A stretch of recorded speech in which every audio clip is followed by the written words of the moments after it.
Hello everyone, this is Koyeli and welcome to learning order. আজকের সেশনে আমরা প্রোনাউন সম্পর্কে ইন ডিটেলে ডিসকাস করব। দেখো, আমরা যে পার্টস অফ স্পিচের ক্লাস করেছি সেখানে আমরা যে 8টা পার্টস অফ স্পিচ রয়েছে তার বেসিক অর্থাৎ একদম যেটা ফান্ডামেন্টাল অফ ইংলিশ গ্রামার বলতে পারো সেইটা আমরা সেখানে সম্পূর্ণ করেছি। তো তোমরা যারা দেখোনি পার্টস অফ স্পিচের ক্লাসটা, অবশ্যই তোমরা পার্টস অফ স্পিচের ক্লাসটা দেখে নেবে, কারণ প্রত্যেকটা গ্রামারের টপিক কিন্তু একটা অন্যটার সাথে কানেক্টেড। তো আমাদের যদি বেসিকটা অর্থাৎ পার্টস অফ স্পিচটা আমাদের কাছে ক্লিয়ার না থাকে তাহলে কিন্তু আমরা নেক্সট টপিকগুলো যেগুলো ইন ডিটেলে এখানে করছি সেগুলো কিন্তু আমাদের পুরো আইডিয়াটা 100% ক্লিয়ার হবে না। আর সমস্ত কিছু তো একটা ক্লাসে কাভার করা পসিবল নয়, তাই তোমরা অবশ্যই পার্টস অফ স্পিচের সেশনটা একটু দেখে নিও, তারপর তোমরা প্রোনাউনের সেশনটা দেখবে, তাহলে তোমাদের কিন্তু সম্পূর্ণ আইডিয়াটা ক্লিয়ার হবে এবং পুরো টপিকগুলো তোমরা আমি যে সিকোয়েন্সে করাচ্ছি ওই সিকোয়েন্সে করলে তোমাদের কিন্তু এই নাউন হয়েছে, টেন্স বলো, প্রোনাউন বলো, এগুলোর থেকে কিন্তু কোনো ডাউট থাকবে না। মানে নাউন প্রোনাউন একদম এক্সামে তোমাদের যে রকম ধরনের কোশ্চেন্স আসে সেই এক্সাম টার্গেটেড ওয়েতে তোমাদের টপিকগুলোকে কাভার করানো হচ্ছে, বাট তোমাদের কিন্তু একটু সিকোয়েন্স মেনে ক্লাসগুলোকে অ্যাটেন্ড করতে হবে। Okay, so let's start today session. দেখো, আমরা প্রোনাউন কি সেটা তো আগের দিন জেনেছি, কিন্তু চলো আজকে একটু রিক্যাপ করে নিয়ে আমাদের সেশনটা স্টার্ট করা যাক। প্রোনাউন কি না, প্রোনাউন হচ্ছে একটা ওয়ার্ড যেটা আমরা ব্যবহার করি নাউনের পরিবর্তে। কেন ব্যবহার করি না, টু অ্যাভয়েড রিপিটেশন। বারবার আমরা যদি নাউনটাকে বলি তাহলে নাউনটা বারবার রিপিট করলে শুনতে খারাপ লাগে, অর্থাৎ beauty of the sentence get spoiled, মানে সেন্টেন্সের যে সৌন্দর্যটা রয়েছে, শ্রুতি মাধুর্য বলে একটা ব্যাপার থাকে, তো সেটা নষ্ট হয়ে যায়। তাই আমরা বারবার নাউনটা ব্যবহার না করে একবার নাউন বলে নাউনের পরিবর্তে আমরা প্রোনাউন দিয়ে আমাদের মনের ভাবকে প্রকাশ করতে পারি। তাতে কি হয়, মানে সেন্টেন্সটা শুনতে অনেক ভালো লাগে, বা বারবার নাউন বললে যতটা অড শুনতে লাগে সেই অডটা আমাদের আর লাগে না।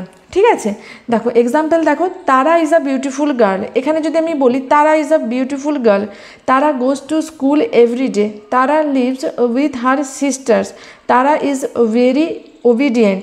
তো এরকমভাবে বারবার তারা তারা বললে কি হচ্ছে, খুব খারাপ লাগছে শুনতে। তাই আমরা কি বলছি, তারা is a beautiful girl, she lives with her sisters, she loves them very much, she is very obedient, she goes to school every day, she sings fantastically। তো এইভাবে বললে কি হচ্ছে, শুনতে ভালো লাগছে, তাই তো? তাই আমরা বারবার নাউনকে ইউজ না করে প্রোনাউনকে ব্যবহার করছি।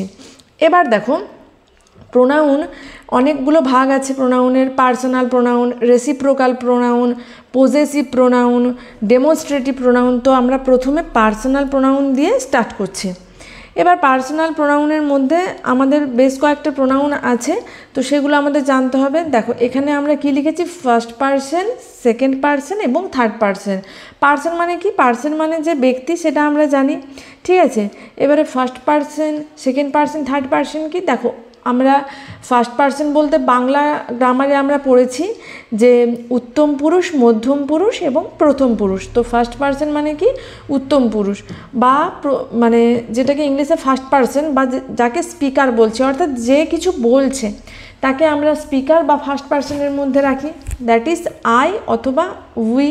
তাছাড়া মানে যে কোনো প্রোনাউন ফার্স্ট পারসনের মধ্যে থাকতে পারে, আই, উই হতে পারে, মাই হতে পারে, মাইন হতে পারে, মি হতে পারে, এগুলো সবই কিন্তু ফার্স্ট পারসনের মধ্যে রয়েছে। ওকে, সেকেন্ড পারসন বলতে কি বুঝি, যে যার সাথে আমরা কথা বলছি, যে আমাদের সামনে রয়েছে, যাকে আমরা কিছু বলছি বা যার সাথে কোনো আলোচনা করছি, তাকে আমরা বলি second person, that is you. You মানে তুমি, আবার ইউ মানেই তোমরা।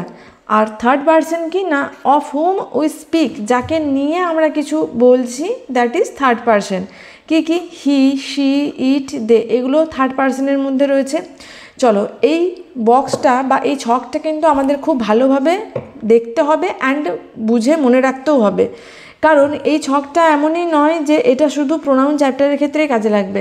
এটা হচ্ছে এমন একটা ছক যেটা কিন্তু আমাদের আগামী দিনে যে যে টপিকগুলো আমরা পড়বো, সাবজেক্ট ভার্ব এগ্রিমেন্ট বলো বা অ্যাডজেক্টিভ বলো, তো সমস্ত টপিকের ক্ষেত্রেই কিন্তু এই ছকটার রেলিভেন্স রয়েছে। তাই এই ছকটা আমাদের খুব ভালোভাবে দেখে নিতে হবে এবং প্রত্যেকটা জিনিসকে মনেও রাখতে হবে।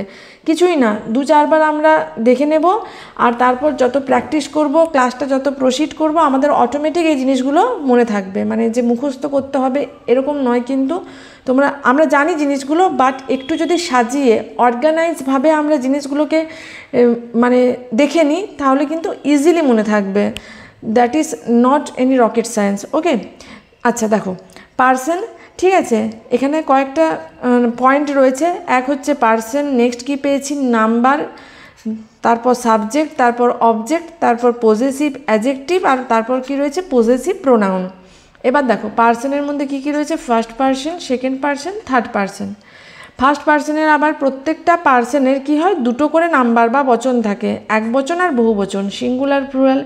সেকেন্ড পার্সনেরও সিঙ্গুলার প্লুরাল, থার্ড পার্সনেরও সিঙ্গুলার প্লুরাল পেলাম আমরা। ঠিক আছে, এবার ফার্স্ট পার্সনের সিঙ্গুলার প্লুরালের মধ্যে সাবজেক্ট কি রয়েছে, দেখো সাবজেক্ট বলতে সাবজেক্ট অবজেক্ট আলাদা করে কেন লিখেছি, চলো সেই জিনিসটা একটু দেখে নেওয়া যাক। দেখো আমরা সাবজেক্ট এবং অবজেক্ট আলাদা করে লিখেছি প্রোনাউনের ক্ষেত্রে, কারণটা কি, দেখো আমরা সাবজেক্ট আর অবজেক্ট হিসাবে যে 8টা পার্টস অফ স্পিচ পড়েছি তার মধ্যে নাউন বা প্রোনাউনই পারে কি সেন্টেন্সের মধ্যে ভার্বের সাবজেক্ট এবং অবজেক্ট হিসাবে কাজ করতে। এবার প্রোনাউনের ছক করতে গিয়ে আমরা দেখছি কিছু প্রোনাউন সাবজেক্টের মধ্যে রয়েছে, আবার কিছু প্রোনাউন রয়েছে অবজেক্টের মধ্যে। তো এর কারণটা কি বলো তো, দেখো এর কারণটা হচ্ছে যে নাউনের ক্ষেত্রে কি বলো তো, নাউনের ক্ষেত্রে কিন্তু কোনো নাউন সেটা সাবজেক্ট হিসাবে ব্যবহার হোক বা অবজেক্ট হিসাবে ব্যবহার হোক তার আকারের কোনো চেঞ্জ হয় না, একই থাকে। কিন্তু প্রোনাউনের ক্ষেত্রে কোনো প্রোনাউন সাবজেক্ট হিসাবে ব্যবহার হলে তার একটা রূপ, আবার সেই প্রোনাউনটা যদি অবজেক্ট হিসাবে ব্যবহার করি তার কিন্তু রূপটা চেঞ্জ হয়ে যায়। ধরো ফার্স্ট পার্সনের আইটাকে আমি নিলাম, ঠিক আছে, এবার আমি কি বলতে পারি যে আই লাইক রতন, ঠিক আছে, আমি রতনকে পছন্দ করি, কিন্তু আই কি, আই সাবজেক্ট, লাইক ভার্ব, আর রতন হচ্ছে অবজেক্ট। ওকে, কিন্তু যখন আবার বলছি রতন আমাকে পছন্দ করে, রতন লাইকস, কি হবে, আই হবে না মি হবে, কারণ আইটা যখন সাবজেক্ট হিসাবে ব্যবহার হচ্ছে তখন ঠিক আছে, কিন্তু যেহেতু আয়ের অবজেক্টের ফর্মটা হচ্ছে মি, তাহলে এখানে তো Ratan subject, like verb, me কি অবজেক্ট, তাহলে মি এখানে যেহেতু অবজেক্ট তাহলে আমার অবজেক্টের ফর্মটা লাগবে, তাহলে আমার অবজেক্টের ফর্ম কি, আয়ের অবজেক্টের ফর্ম হচ্ছে মি, তাহলে আমাকে মিটা ব্যবহার করতে হবে। তো আমরা কি দেখতে পেলাম, প্রোনাউনের কিন্তু সাবজেক্ট হিসাবে ব্যবহার করলে কোনো প্রোনাউনকে তার একটা রূপ, আবার অবজেক্ট হিসাবে ব্যবহার করলে তার কিন্তু অন্য রূপ। তাহলে আমাদের কোন প্রোনাউনেরগুলোকে সাবজেক্ট হিসেবে ব্যবহার করি, কোনগুলোকে অবজেক্ট হিসেবে ব্যবহার করি সেইগুলো তো জানতে হবে, তাই না। দেখো এখানে ফার্স্ট পার্সনের সাবজেক্ট আই সিঙ্গুলার, আর প্লুরালের ক্ষেত্রে উই। আবার অবজেক্টের কেসটা কি, যদি ফার্স্ট পার্সনের সিঙ্গুলার অবজেক্টের ফর্ম ধরি সেটা মি, ঠিক আছে, আর প্লুরালের হচ্ছে আস।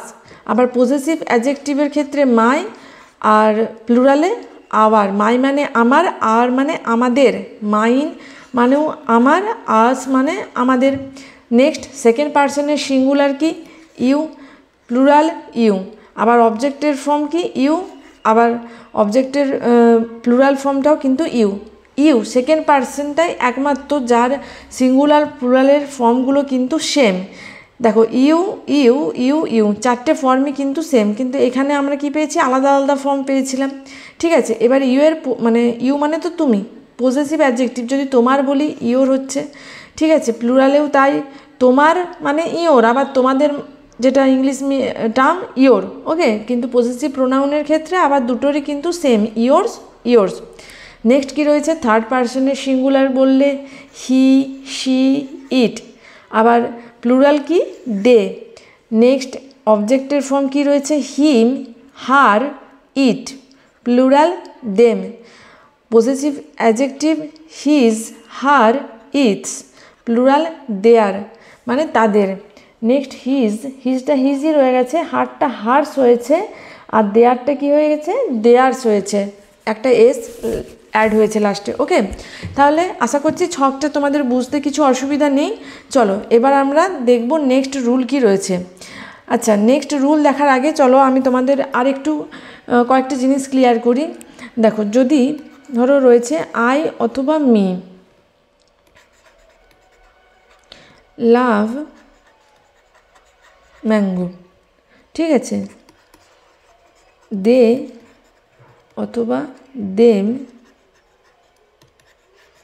অ্যাসিস্ট মি অথবা আই। বলো তো আই মি এই দুটোর মধ্যে কোনটা হবে? দেখো এখানে প্রথমেই সাবজেক্ট, তারপর ভার্ব, তারপর অবজেক্ট। আচ্ছা বলে দিই একটুখানি সাবজেক্ট কি অবজেক্ট কি। যদিও আমরা আগের ক্লাসে পড়েছি সাবজেক্ট বলতে কোনো ভার্বের ডুয়ার বা যে কোনো কাজ করে তাকে আমরা সাবজেক্ট বলি। ভার্ব আমরা জানি ক্রিয়াপদ, আর অবজেক্ট মানে যেটা রিসিভার অফ দ্য ভার্ব বা রিসিভার অফ অ্যাকশন, বা বলতে পারি যেটার ওপরে ভার্বটা রিফ্লেক্ট হচ্ছে তাকে আমরা অবজেক্ট বলি। ওকে, তাহলে এখানে আই সাবজেক্ট। এবারে এখানে আই বা মি এর মধ্যে আইটাকে কেন নিচ্ছি? কারণ মি আমরা জানি অবজেক্টের কেস, ঠিক আছে? তোমরা একবার চেক করে নিতে পারো মি কি, মি তো অবজেক্টের কেস, তাহলে আমরা এখানে কোনটাকে নেব? এখানে যেহেতু সাবজেক্ট হিসেবে ব্যবহার করছি তাহলে আইটাকে নেব। লাভ ভার্ব ম্যাঙ্গো অবজেক্ট। নেক্সট কি রয়েছে? ডে অথবা দেম, কোনটাকে নেব বলো? এখানে সাবজেক্ট হিসাবে ব্যবহার হচ্ছে না অবজেক্ট হিসাবে ব্যবহার হচ্ছে? কারা অ্যাসিস্ট করে? তাহলে দেখো এখানে যদি বলা, এখানে যখন বলা হচ্ছে যে কে অ্যাসিস্ট করে, অ্যাসিস্ট কি? অ্যাসিস্ট একটা ভার্ব। অ্যাসিস্ট করা মানে কি? সাহায্য করা, হেল্প করা, ঠিক আছে? তাহলে কে অ্যাসিস্ট করে? তারা অ্যাসিস্ট করে, তারা হেল্প করে। তাহলে কাজটা অ্যাসিস্ট, এই কাজটা বা ক্রিয়াটা কার দ্বারা করা হচ্ছে? তাদের দ্বারা। তাহলে যার দ্বারা কোনো কাজ করা হচ্ছে সে তো সাবজেক্ট, তাহলে সাবজেক্টিভ ফর্মটা হচ্ছে দে, তাই আমরা এখানে সাবজেক্টের ফর্ম দেটা রাইট অ্যান্সার হিসেবে নেব। দেমটা হবে না, কারণ কি দেম হচ্ছে কি, দেখো দেম কি ছিল বলো তো? দেম ছিল, দের অবজেক্টিভ ফর্মটা ছিল দেম। তাহলে যেহেতু আমার সাবজেক্ট প্রয়োজন তাহলে কি নেব? ডেফিনেটলি দে নেব। অ্যাসিস্ট ভার্ব কাকে অ্যাসিস্ট করে, কাকে অ্যাসিস্ট করে? তাহলে এখানে অ্যাসিস্ট করা অবজেক্ট, অ্যাসিস্ট ভার্বটা রিফ্লেক্ট হচ্ছে কার উপরে? না কাকে অ্যাসিস্ট করে? আমাকে অ্যাসিস্ট করে। তাহলে ডেফিনেটলি আমরা মিটা যেহেতু অবজেক্টিভ কেস আর এখানে আমার অবজেক্ট প্রয়োজন, তাই আমি কি নেব? মিটাকে নেব, আইটাকে নেব না। আইটা কী ছিল? আইটা তো সাবজেক্টিভ কেস ছিল। তাহলে আশা করছি তোমরা কেন আমাদের সাবজেক্টিভ প্রোনাউন বা অবজেক্টিভ প্রোনাউনগুলো জেনে রাখা প্রয়োজন ক্লিয়ার হয়ে গেছে। ঠিক আছে, আমরা সাধারণত একটা মনে রাখতে পারি কি, ভার্বের আগে থাকে কে? ভার্বের আগে সাবজেক্ট থাকে, আর ভার্বের পর কে থাকে? না অবজেক্ট থাকে, তাই না? তাহলে ভার্বের আগে সাধারণত আমরা যদি কোনো প্রোনাউন পাই, যেটা সাধারণত বুঝতেই পারবো যে ভার্বটা কার দ্বারা করা হচ্ছে, ভার্বের ডুয়ার কে। তাহলে বা ভাব কারো সম্পর্কে যখন কিছু বলা হয় তাকেও আমরা সাবজেক্ট বলি। তাহলে তা ভার্বের আগে যে প্রোনাউনগুলো ব্যবহার করব ডেফিনেটলি আমরা সাবজেক্টিভ কেস অফ প্রোনাউনকে ব্যবহার করব। ঠিক আছে, আর যখন আমার কোনো প্রোনাউন অবজেক্ট হিসেবে ব্যবহার হচ্ছে তখন প্রোনাউনের অবজেক্টের ফর্মগুলোকে ইউজ করব। ঠিক আছে, চলো এবার আমরা যাচ্ছি কনসেপ্ট নাম্বার 1-এ, যেটা আমাদের এক্সামের জন্য ভীষণ ভীষণ ইম্পর্টেন্ট পয়েন্ট একটা। দেখো আমাদের বেসিকটা আমরা একটু জেনে নিয়েছি, ছকটা, যেটা আমাদের প্রত্যেকটা নেক্সট আগামী যে পয়েন্টগুলো আমরা পড়বো প্রত্যেকটার জন্য ইম্পর্টেন্ট। তো এখন আমরা প্রথম কনসেপ্টে কি রয়েছে, আফটার বি ভার্ব। বি ভার্বের ফর্মগুলো আমরা সকলেই জানি, am, is, are, was, were, be, been, being. তো এদের পর আমরা সাবজেক্টিভ কেস অফ প্রোনাউনকে ব্যবহার করব। দেখো বি ভার্বের পর আমরা কখন সাবজেক্টিভ কেসকে ব্যবহার করব? যখন বি ভার্ব সেন্টেন্সের মধ্যে মেন ভার্বের কাজ করে। দেখো বিটা কি, বিটা তো একটা হেল্পিং ভার্ব, তো বি হেল্পিং ভার্ব হিসাবে কাজ করে। কখন বি মেন ভার্ব হিসাবে কাজ করে, তো ওইগুলো কিন্তু আমরা ভার্বের যে পার্টস অফ স্পিচের ক্লাস করেছিলাম এবং যেখানে ভার্বের ইন্ট্রোডাকশন ক্লাস হয়েছিল সেখানে আমরা ইন ডিটেলে সেগুলো জেনেছি। তো তোমাদের বলবো যারা আগের পার্টস অফ স্পিচের বেসিক ক্লাসটা দেখোনি অবশ্যই দেখে নাও, আমি ডিসক্রিপশন বক্সে লিঙ্ক দিয়ে রাখছি, কারণ ওটা খুব প্রয়োজন তোমাদের আগামী টপিকগুলোকে পুরো ক্ল্যারিটি নিয়ে বোঝার জন্য। ঠিক আছে, চলো তাহলে বি ভার্ব অক্সিলারি ভার্ব বা হেল্পিং ভার্ব হিসেবে কখনো কখনো কাজ করে, আবার কখনো মেন ভার্ব হিসেবে কাজ করে। এবার কখন হেল্পিং ভার্ব? না যখন সেন্টেন্সের মধ্যে আরও কোনো মেন ভার্ব থাকে তখন সেটা বি ভার্ব থাকলে সেক্ষেত্রে বিটা হেল্পিং ভার্ব হয়ে যায়, আর যদি সেন্টেন্সে ওই বি ভার্বটা ছাড়া আর আদার্স কোনো ভার্ব না থাকে তখন সেটা সেন্টেন্সের মেন ভার্ব হিসেবে কাজ করে। যেরকম আমি যদি বলি I am drinking, I am drinking, তাহলে এখানে দেখো ড্রিঙ্ক এটা হচ্ছে মেন ভার্ব, অ্যামটা হচ্ছে হেল্পিং ভার্ব। কিন্তু যদি বলি আই অ্যাম আ লার্নার, আমি একজন শিক্ষার্থী, এক্ষেত্রে দেখো তো এখানে অ্যাম যেটা বি ভার্বেরই একটা ফর্ম, তো অ্যামটা ছাড়া কি আর অন্য কোনো ভার্ব রয়েছে? নেই তো। তাহলে অ্যাম হচ্ছে এই সেন্টেন্সের মধ্যে মেন ভার্ব, যেটাকে গ্রামারের ভাষায় কি বলা হয়? যেটাকে গ্রামারের ভাষায় লিঙ্কিং ভার্ব বলা হয়। ওকে, যাই হোক, তাহলে বি ভার্ব যদি সেন্টেন্সে মেন ভার্ব হিসাবে কাজ করে, তারপর আমরা যদি কোনো প্রোনাউন ব্যবহার করি, কিংবা প্রোনাউন ব্যবহার করব সাবজেক্টিভ কেস অফ প্রোনাউন, অর্থাৎ আমরা এই যে ছকে পেয়েছিলাম সাবজেক্টিভ কেস অফ প্রোনাউন মানে সাবজেক্টের যে কোনো ফর্ম আমরা ব্যবহার করব। ওকে, আমাদের এক্সামে কিন্তু অনেক সময় অবজেক্টের ফর্মগুলোকে দেয়া থাকে, যেটা এরর হিসাবে সেন্টেন্সে এক্সামে আসে, তো সেটা হবে না। সবসময় আমরা সাবজেক্টিভ কেস অফ প্রোনাউনকেই ব্যবহার করব বি ভার্ব যেখানে মেন ভার্ব হিসাবে কাজ করছে। ওকে, এক্সাম্পল দেখো, ইট ওয়াজ আই অথবা মি, কোনটা হবে বলো? Who had helped you in completing the project. কী হবে বলো? ওয়াজটা কি? ওয়াজ হচ্ছে বি ভার্বের ফর্ম, আর ইট ওয়াজ কি? এই যে ইট ওয়াজ আই অথবা মি, এখানে দেখো ইট সাবজেক্ট, ওয়াজ হচ্ছে ভার্ব মানে মেন ভার্ব, তাহলে মেন ভার্বের পর কি দেব? ডেফিনেটলি আই দেব, কারণ who had helped you in completing the project. অনেকে বলতে পারো হেল্প তো এখানে ভার্ব রয়েছে, হ্যাঁ রয়েছে, কিন্তু এটা হচ্ছে অন্য ক্লজের ভার্ব, ঠিক আছে? Who had helped you in completing the project, তাহলে এখানে কিন্তু আমার বি ভার্বের যখন ফর্ম পেয়ে গেছি, তারপর যখন প্রোনাউন ব্যবহার করছি সবসময় আমরা আই অর্থাৎ সাবজেক্টিভ প্রোনাউনকে ব্যবহার করব। এখানে দেখো ইট ইজ দে না দেম, কোনটা নেব বলো? দেমটা তো অবজেক্টের কেস আর দেটা হচ্ছে সাবজেক্টের কেস, তাহলে অবশ্যই দেকে আমরা নেব। It is they who are working very fast. Okay, এবারে এখানে তোমাদের বলে রাখি যে এই যে আইটা নিলাম বা এখানে দেটা নিলাম, আমি তো বলে দিলাম যে বি ভার্বের পর সাবজেক্টিভ কেস অফ প্রোনাউন ব্যবহার হয়, কিন্তু কেন বলো তো? দেখো, যখন বি ভার্ব সেন্টেন্সের মধ্যে মেন ভার্ব হিসেবে কাজ করছে, তখন দেখো বি এর পর যেটা থাকে সেটাকে সাবজেক্ট কমপ্লিমেন্ট বলা হয়। আর সাবজেক্ট কমপ্লিমেন্ট কি সেটা আমরা আগের ক্লাসে জেনেছি, দেখো তবুও আমি বলে দিই তোমাদের একটুখানি। সাবজেক্ট কমপ্লিমেন্ট মানে হচ্ছে যে সাবজেক্টের পরিপূরক, মানে যে সাবজেক্ট সম্পর্কে কিছু বলে, ঠিক আছে? তাহলে এটা আমি ছিলাম, এটা তারা ছিল, তাহলে ইট ওয়াজ আই, এটা আমি, তাহলে যে সাবজেক্ট কমপ্লিমেন্ট সে তো অবশ্যই সাবজেক্টের মানে সমান সমান, তাহলে তার জন্য আমরা যখন বি বা মেন ভার্ব হিসেবে কাজ করে তারপর যদি আমরা কোনো প্রোনাউন ব্যবহার করি, অবশ্যই আমরা সাবজেক্টিভ কেস অফ প্রোনাউনটা ব্যবহার করি, ঠিক আছে? চলো এবার আমরা দেখব নেক্সট রুল। নেক্সট রুল কী রয়েছে? Verb and preposition are followed by objective case of pronoun. আচ্ছা, তোমাদের আমি বলেছি মনে আছে যে ভার্বের অবজেক্ট হয় আর প্রেপোজিশনের অবজেক্ট হয়, ভার্বের অবজেক্ট হয় আর প্রেপোজিশনের অবজেক্ট হয়, ঠিক আছে? এবার যদি ভার্বের পর যেটা বসে সেটাকে ভার্বের অবজেক্ট বলি, আর প্রেপোজিশনের পর যেটা থাকে সেটাকে প্রেপোজিশনের অবজেক্ট বলি। এবার যেহেতু ভার্বেরও অবজেক্ট আর প্রেপোজিশনেরও অবজেক্ট, অবজেক্ট মানে কি? প্রোনাউনের কোন ফর্মটা নেব? দিস ইজ ভেরি অবভিয়াস, যেহেতু অবজেক্ট তাহলে আমরা প্রোনাউনের অবজেক্টিভ কেসটাকেই নেব, তাহলে ভার্ব থাক বা প্রোনাউন প্রেপোজিশন থাক, তারপর আমরা অবভিয়াসলি অবজেক্টিভ কেসকেই সিলেক্ট করব, তাই না? কারণ সেটা অবজেক্ট হিসাবে কাজ করছে, মানে কি প্রোনাউনের অবজেক্টিভ কেসটাকেই আমরা ব্যবহার করব, তাই না? তাহলে she divided the food between you and I, সেন্টেন্সটা কি ঠিক আছে? না, she divided the food between you and me হবে। এবার মি কেন হলো বলো তো? কারণ আমরা বলেছি কি অবজেক্টিভ কেস, আয়ের অবজেক্টিভ কেস কে? মি। ওই যে ছকটা আমরা দেখেছিলাম সেখানে তো আমরা পেয়েছিলাম আয়ের অবজেক্টিভ কেস হচ্ছে মি, আর ইউ এর যেহেতু সাবজেক্টিভ কেস অবজেক্টিভ কেস একই, তাহলে ইউটা তো চেঞ্জ করার কোনো প্রশ্ন নেই, কিন্তু আয়ের যে অবজেক্টিভ কেসটা আলাদা। আয়ের যখন সাবজেক্ট হিসেবে ব্যবহার হয় তখন আমরা আই ব্যবহার করি, আই আবার যখন অবজেক্ট হিসাবে ব্যবহার করি তখন তো আমরা আয়ের যে me objective case of pronoun সেই ফর্মটাকে ব্যবহার করব, তাই না? তাহলে সি ডিভাইডেড দ্য ফুড, এখানে she divided the food between you and me. Okay, next কী রয়েছে? Priya like me is very serious about her career. দেখো এখানে অনেকে বলতে পারো যে লাইকটা কি? লাইকটা হচ্ছে ভার্ব, হ্যাঁ লাইক এই ওয়ার্ডটা কখনো ভার্ব হিসাবেও ব্যবহার হয়, আবার কখনো প্রেপোজিশন হিসাবেও ব্যবহার হয়, ঠিক আছে?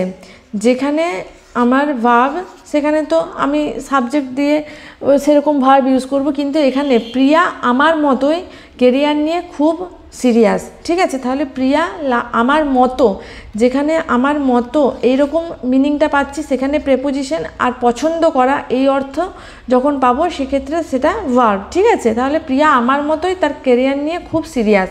তাহলে প্রিয়া লাইক মি, এখানে লাইক কি, এখানে লাইক হচ্ছে প্রেপোজিশন, তাহলে প্রেপোজিশনের পর কি দেবো, অবজেক্টিভ কেস মি ব্যবহার করেছি, তাহলে এটা এই সেন্টেন্সটা ঠিক আছে। নেক্সট কি রয়েছে, all the members except him agreed to the proposal. এক্সেপ্টটা কি, এক্সেপ্ট হচ্ছে একটা প্রেপোজিশন, আর প্রেপোজিশনের পর আমরা কি ব্যবহার করব, প্রেপোজিশনের পর আমরা অবজেক্টিভ কেস ব্যবহার করব। এখানে তাহলে হি সাবজেক্টিভ কেস, হিম অবজেক্টিভ কেসই আমরা ব্যবহার করেছি, তাহলে 3 নম্বর সেন্টেন্সটাও ঠিক রয়েছে। তাহলে all the members except him agreed to the proposal. Except মানে কি, এক্সেপ্ট মানে হচ্ছে ছাড়া, সে ছাড়া সমস্ত মেম্বাররা রাজি হয়েছিল প্রপোজালে, ঠিক আছে। দেখো অ্যাকসেপ্ট, ACCEPT, অ্যাকসেপ্ট মানে মেনে নেওয়া বা গ্রহণ করা, ঠিক আছে। আর এক্সেপ্ট মানে হচ্ছে ছাড়া, ঠিক আছে। এখানে আমাদের এক্সেপ্ট মানে ছাড়া, যেটার মানে হচ্ছে তোমার কি, যেটা হচ্ছে এখানে একটা প্রেপোজিশন, আর একটা হয় কি এক্সেপ্ট, EXPECT, এক্সপেক্ট মানে কি, এক্সপেক্ট মানে হচ্ছে আশা করা, কোনো ভালো কিছুর জন্য হোপ করা, সেটাকে বলা হয় এক্সপেক্ট, ঠিক আছে। তাহলে এখানে আমাদের দেখতে পেলাম প্রথম সেন্টেন্সটাতে এরর ছিল, বাকি দুটো সেন্টেন্স কারেক্ট আছে, কারণ আমরা কি পেয়েছি যে প্রেপোজিশনের পর আমরা প্রেপোজিশনাল অবজেক্ট দিই, আর ভার্বের পর যেটা থাকে সেটা ভার্বের অবজেক্ট। তাহলে যেহেতু অবজেক্ট আমরা প্রয়োজন অবজেক্ট হিসাবে ব্যবহার করছি, তাহলে প্রোনাউনকে যখন আমরা অবজেক্ট হিসাবে ব্যবহার করছি ডেফিনেটলি আমরা প্রোনাউনের অবজেক্টিভ কেসটাকেই ইউজ করব, তাই না। তাহলে আশা করছি তোমাদের এই কনসেপ্ট 2 পর্যন্ত ক্লিয়ার হয়েছে। চলুন, এখানে কয়েকটা প্রেপোজিশন আমি মেনশন করে দিয়েছি যেগুলো থেকে এক্সামে বেশি কোশ্চেন আসে, between, with, including, excluding, on, except, but and not, like, unlike, together with, along with, as well as, in addition to, rather than, accompanied by, no less than, nothing but।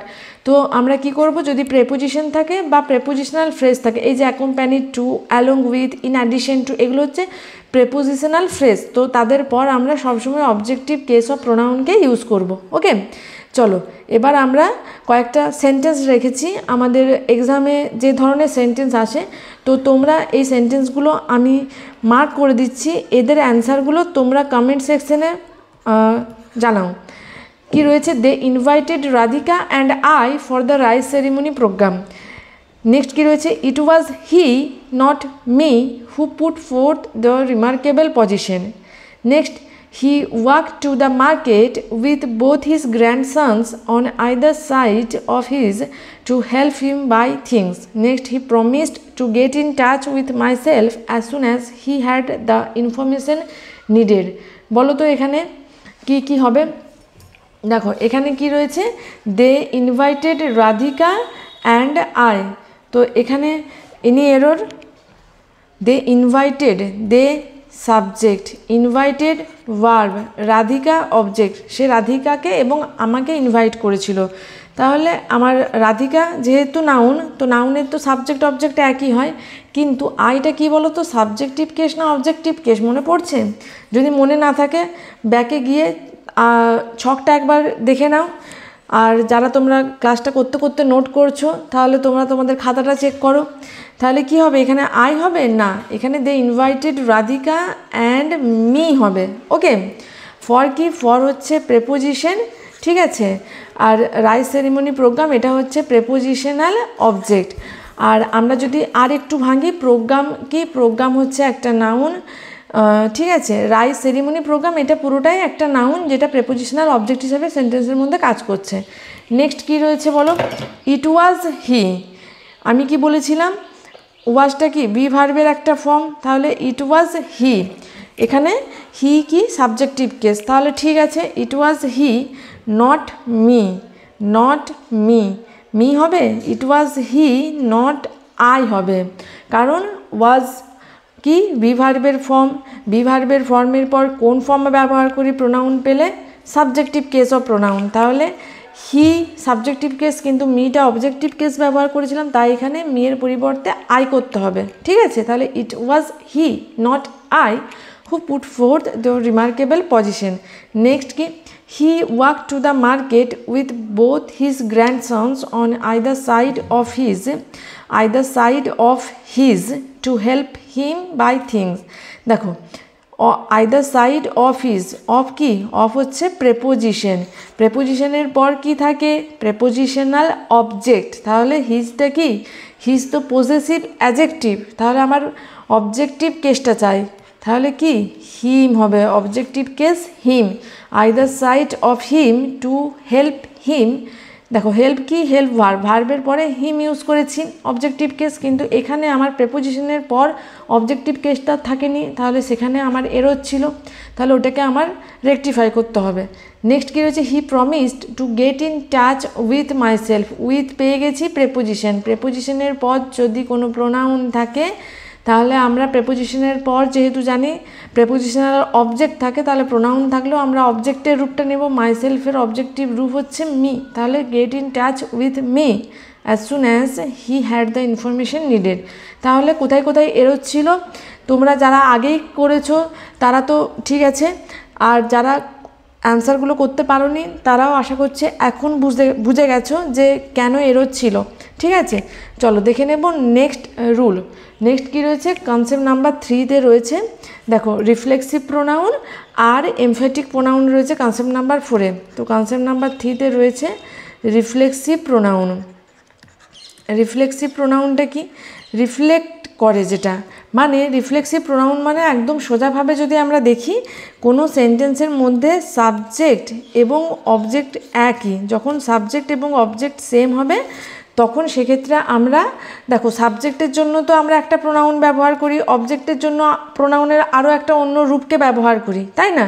কিন্তু যদি সেন্টেন্সে যেটাই subject সেটাই object হয় সেক্ষেত্রে আমরা অবজেক্টের জন্য অবজেক্টের ফর্মটা ব্যবহার না করে রিফ্লেক্সিভ প্রোনাউন আমরা ব্যবহার করব। ঠিক আছে, ক্লিয়ার হয়েছে কেন রিফ্লেক্সিভ প্রোনাউন আমরা ব্যবহার করি? আচ্ছা, প্রথমে তাহলে রিফ্লেক্সিভ প্রোনাউনের মধ্যে কি কি রয়েছে দেখো, যেগুলোকে আমরা অনেক সময় সেলফ প্রোনাউন বলি। ঠিক আছে, চলো একবার ছকটাতে আমরা ঘুরে যাই।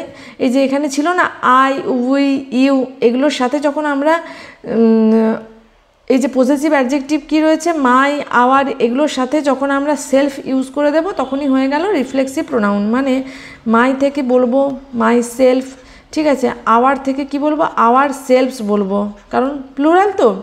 ইউ থেকে বলবো ইয়োর সেলফ, আবার প্লুরালে হলে বলবো ইয়োর সেলফ।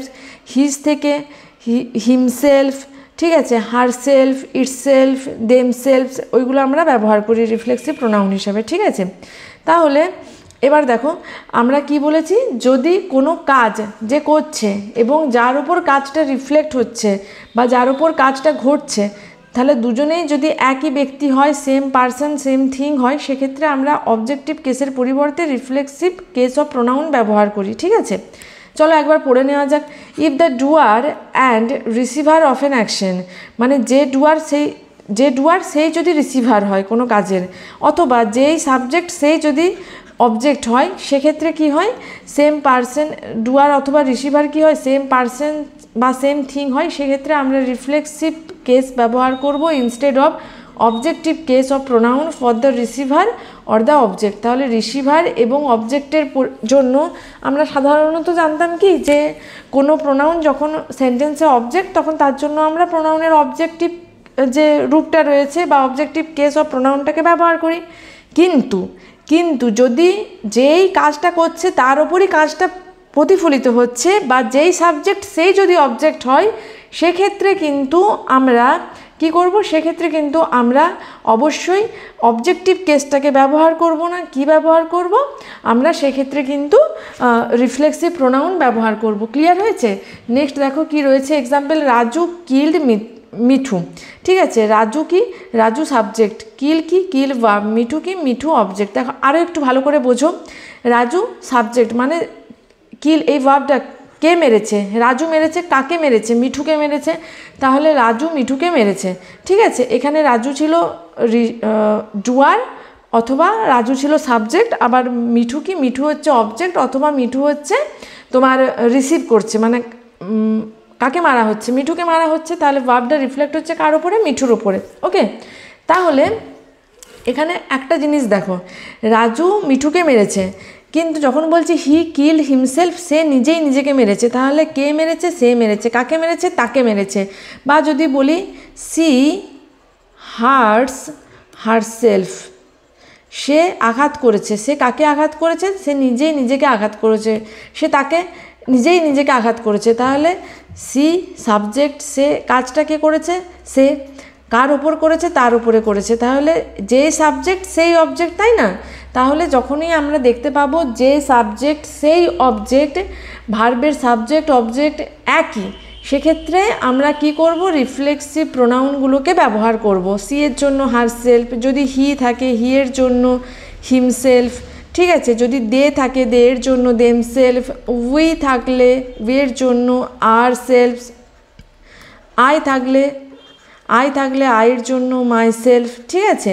তাহলে আমরা দেখে নেব যে যদি সাবজেক্ট এবং অবজেক্ট একই হয় সেক্ষেত্রে আমরা রিফ্লেক্সিভ প্রোনাউন ব্যবহার করছি। চলো এক্সাম্পলগুলো দেখা যাক।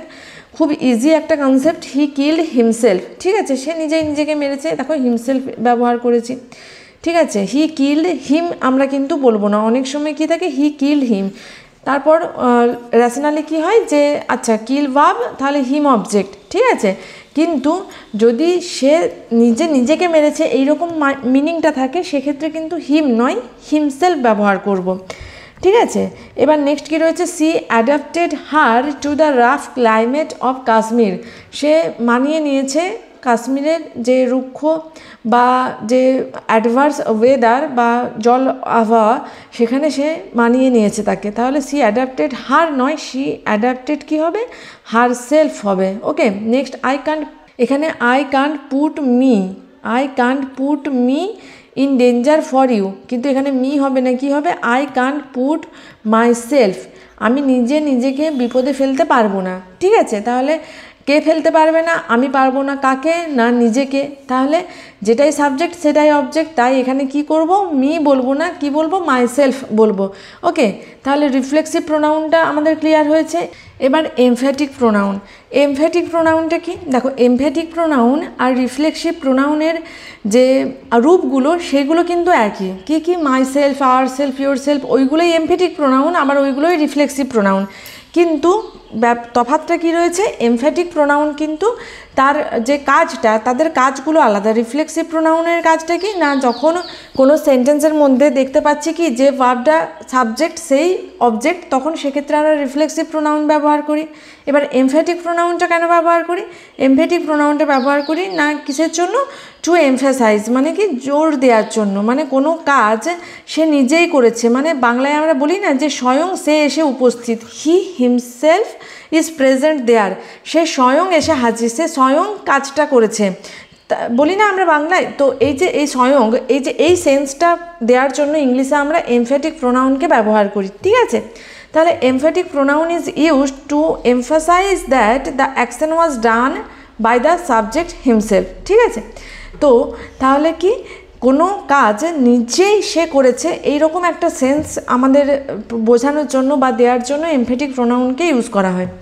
দেখো এক্সাম্পল কি রয়েছে, আই মাইসেলফ রাইট দিস এসে, আবার এখানে কি বলেছি, I prepare myself for this hostile circumstances, দুটো সেন্টেন্স রয়েছে, দুটো সেন্টেন্সে আমরা মাইসেলফ ব্যবহার করেছি। প্রথমবার মাইসেলফটা কি না, প্রথমের মাইসেলফ হচ্ছে এমফ্যাটিক প্রোনাউন, আর দ্বিতীয় সেন্টেন্সে যে মাইসেলফটা ইউজ হয়েছে দিস ইজ রিফ্লেক্সিভ প্রোনাউন, ঠিক আছে? তফাৎটা দেখে নাও, আমি নিজেই এসেটা লিখেছি, এখানে সাবজেক্ট আই, ঠিক আছে? রাইট ভার্ব, আমি কি লিখেছি না এসেটা লিখেছি, তাহলে এসে হচ্ছে অবজেক্ট। নেক্সট সেন্টেন্সে কি, আই সাবজেক্ট, প্রিপেয়ার ভার্ব, ঠিক আছে? আর কাকে প্রিপেয়ার করছি, নিজেকে প্রিপেয়ার করেছি, তাহলে অবজেক্ট মাইসেলফ ফর প্রেপোজিশন, আর this hostile circumstances this is called prepositional object, কারণ এটা রয়েছে প্রেপোজিশনের পর, ঠিক আছে? তাহলে এই সেন্টেন্সে দেখো আমি নিজেকে প্রস্তুত করেছিলাম, তাহলে এখানে সেন্টেন্সের সাবজেক্ট অবজেক্ট একই ছিল, তাই আমরা মাইসেলফকে বলেছি রিফ্লেক্সিভ প্রোনাউন, আর প্রথম সেন্টেন্সে কিন্তু সাবজেক্ট আলাদা অবজেক্ট আলাদা, শুধু জোর দেওয়ার ব্যাপারটা ছিল যে হ্যাঁ আমি নিজেই সেটা লিখেছি। তো এই ক্ষেত্রে কিন্তু যেহেতু জোর দেওয়ার ব্যাপারটা ছিল, তাই এক্ষেত্রে আমাদের কিন্তু এমফ্যাটিক প্রোনাউন আমরা ব্যবহার করেছি। এবার অনেকেরই কোশ্চেন থাকবে যে আমরা তাহলে এমফ্যাটিক প্রোনাউন কি রিফ্লেক্সিভ প্রোনাউন কি সেটা জেনে কি করব, সেটা জানবো, কারণ আমাদের এক্সামে কোশ্চেন আসে। কেমন কোশ্চেন আসে চলো দেখব। তার আগে এমফ্যাটিক প্রোনাউন আর রিফ্লেক্সিভ প্রোনাউনের যে ডিফারেন্সটা বা তফাৎটা রয়েছে সেইটা জেনে নিতে হবে। দেখো এমফ্যাটিক প্রোনাউনের পজিশন বা অবস্থানটা কি না, before the main verb or after the object if object contains less word, যদি অবজেক্টের মধ্যে অল্প ওয়ার্ড থাকে, মানে ছোট অবজেক্ট হয়, তখন তাহলে অবজেক্টের পরেও আমরা এমফেটিক প্রোনাউনকে ব্যবহার করতে পারি। আর সাধারণত আমরা মেন ভার্বের আগেই অবজেক্টকে ব্যবহার করি, মানে মেন ভার্বের আগেই আমরা এমফেটিক প্রোনাউনকে ব্যবহার করি। আর রিফ্লেক্সিভ প্রোনাউনের পজিশনটা কি না, রিফ্লেক্সিভ প্রোনাউন মেন ভার্বের পরে সবসময় ব্যবহার হয়। কারণ বলো, কারণ রিফ্লেক্সিভ প্রোনাউন কাজ করে অবজেক্ট হিসাবে, আর অবজেক্ট তো সবসময় মেন ভার্বের পরেই আসে, তাই না? কিন্তু এমফেটিক প্রোনাউন কি হয়, মেন ভার্বের আগে ব্যবহার হয়। এমফেটিক প্রোনাউন যেখানে বলছি সেখানে তো আমরা অবজেক্ট প্রোনাউন ছাড়া অন্য কিছু অবজেক্ট পাচ্ছি। এমফেটিক প্রোনাউনের ক্ষেত্রে প্রোনাউনটা তো আর আমার সেন্টেন্সের অবজেক্ট নয়, তাহলে সেক্ষেত্রে কি করে, এমফেটিক প্রোনাউনটা কাজ করে সেন্টেন্সের মধ্যে অ্যাডজেক্টিভ অথবা অ্যাডভার্ব হিসাবে, ঠিক আছে? নেক্সট কী রয়েছে, doer and receiver or the subject অথবা object are not same. Emphatic প্রোনাউনের ক্ষেত্রে কি সাবজেক্ট এবং অবজেক্ট আলাদা, কিন্তু রিফ্লেক্সিভ প্রোনাউনের ক্ষেত্রে ডুয়ার রিসিভার বা সাবজেক্ট অবজেক্ট যদি বলো সেম। দেখো এখানে সেন্টেন্সটা আর একবার দেখো কি বলেছি, আমরা বললাম যে এমফেটিক প্রোনাউনের ক্ষেত্রে মেন ভার্বের আগে আমরা বসাই এমফেটিক প্রোনাউনকে, রাইট? মেন ভার্ব তার আগে বসিয়েছি এমফেটিক প্রোনাউনকে। আর কি বলেছি, এমফেটিক প্রোনাউনটা সেন্টেন্সের মধ্যে কি হিসাবে কাজ করে, অ্যাডজেক্টিভ হিসাবে বা অ্যাডভার্ব হিসাবে কাজ করে। I my self right this এসে বলছি, ঠিক আছে? এখানে আই সাবজেক্ট, এখানে আমি নিজেই এসেটা লিখেছি, তাহলে এখানে জোর দেওয়া হচ্ছে, ঠিক আছে? আই মাইসেলফ রাইট দিস এসে, বা আমরা যদি বলি যে আই রাইট দিস এসে মাইসেলফ, সেটাও বলতে পারি। কারণ এখানে অবজেক্টটা দেখো ছোট অবজেক্ট, কি বলেছিলাম যে যদি অবজেক্ট ছোট হয়, যদি অবজেক্ট কন্টেন লেস ওয়ার্ড, মানে অবজেক্টটা যদি ছোট হয়, সেক্ষেত্রে কিন্তু অবজেক্টের পরেও এমফেটিক প্রোনাউনকে আমরা বসাতে পারি, ঠিক আছে? এবার কি বলেছিলাম যে এখানে আমরা যখন রিফ্লেক্সিভ প্রোনাউন ব্যবহার করছি, দেখো মেন ভার্বের পরে বসাবো রিফ্লেক্সিভ প্রোনাউনকে, প্রিপেয়ার মেন ভার্ব, তারপরে আমরা রিফ্লেক্সিভ প্রোনাউনকে বসিয়েছি, ঠিক আছে? আর রিফ্লেক্সিভ প্রোনাউনটা সেন্টেন্সের মধ্যে অবজেক্ট হিসাবে কাজ করে, সেটাও আমরা দেখেছি। আর কি বলেছি, রিফ্লেক্সিভ প্রোনাউনের ক্ষেত্রে যেই সাবজেক্ট সেই অবজেক্ট, আই সাবজেক্ট আর আমি সাবজেক্ট, আমি অবজেক্ট, আমি তৈরি করছি, নিজেকে তৈরি করছি, ঠিক আছে? তাহলে এখানে আমরা কোনটা রিফ্লেক্সিভ প্রোনাউন আর কোনটা এমফেটিক প্রোনাউন এবং তাদের যে মানে পজিশনগুলো, সেটা সম্পর্কে ক্লিয়ার আইডিয়া পেয়ে গেছি। দেখো পরের এক্সাম্পলে, পরের কনসেপ্টে যাওয়ার আগে আমরা দেখো এক্সামে আমাদের কীরকম কোশ্চেন আসে সেটা সম্পর্কে একটু আইডিয়া করে নেওয়া যাক।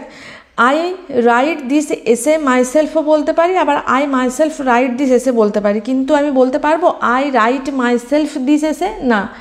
কেন বলতে পারবো না? কারণ আমার দিস এসে তো অবজেক্ট, কিন্তু কখনো আমরা ভার্বের পরে এমফেটিক প্রোনাউনকে ব্যবহার করতে পারবো না, এরকম এররগুলো আমাদের আসে।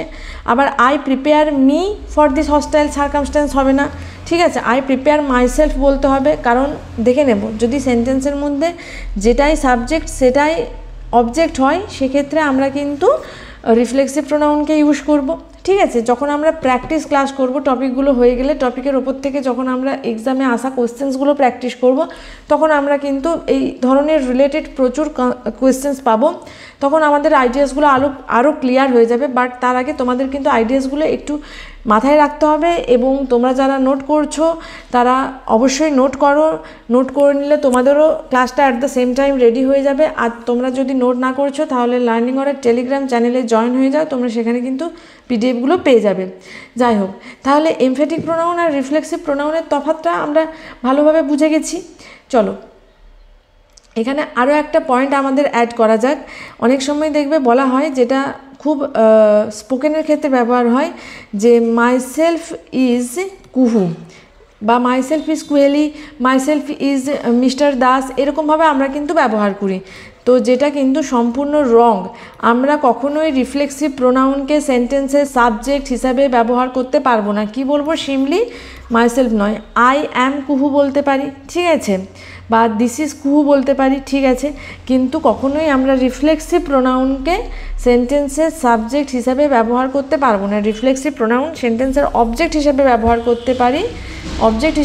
করতে পারি, যেরকম এখানে দেখো অবজেক্ট হিসেবে ব্যবহার করেছি আমরা, কিন্তু কখনোই রিফ্লেক্সিভ প্রোনাউনগুলো সাবজেক্ট হিসেবে ব্যবহার হয় না। এই পয়েন্টটা একটু নোট করে রাখবে। তো চলো নেক্সট কনসেপ্ট, আজকে আর যাচ্ছি না, ক্লাসটা লেন্দি হয়ে যাচ্ছে। নেক্সট দিনকে আমরা আবার নেক্সট যে কনসেপ্টগুলো রয়েছে পুরোটা কাভার করে নেব প্রোনাউনটা। তো আজকের ক্লাস এই পর্যন্তই। আর তোমাদের যদি মনে হয় ক্লাসগুলো ওয়ার্থি শেয়ার করার জন্য, তাহলে তোমরা একটু যেখানে গ্রুপে রয়েছো ফেসবুক হোয়াটসঅ্যাপে, তোমরা একটু ক্লাসগুলোকে শেয়ার করে দাও। তাহলে অনেকেই যাদের ইংলিশ নিয়ে প্রবলেম রয়েছে তারা লার্নিং অরের সাথে রেগুলার ক্লাস করতে পারবে। এখানে প্রত্যেক দিন ডেলি বেসিসে ভোকাবের ক্লাস দেওয়া হচ্ছে। ভোকাবের নিয়েও অনেকেরই সমস্যা থাকে, তো তারা রেগুলার লার্নিং অরের সাথে ভোকাবের ক্লাসটা করতে পারবে।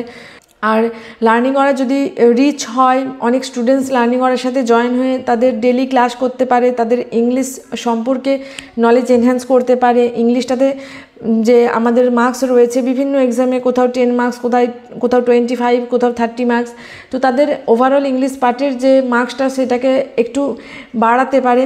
তাহলে আমার এই ক্লাসগুলো, এই এফোর্টটা ডেফিনেটলি ওয়ার্থি হবে। বাট তার জন্য তোমাদের কিন্তু একটু বেশি বেশি করে লাইক কমেন্ট করতে হবে, তোমাদের এনগেজমেন্ট বাড়াতে হবে ভিডিওসে, এবং তোমাদের কিন্তু একটু শেয়ার করতে হবে। So that's it for today. আশা করছি তোমাদের ক্লাসগুলো ভালো লাগবে। দেখা হবে পরের সেশনে। Till then stay connected with Learning Aura. Thank you for watching.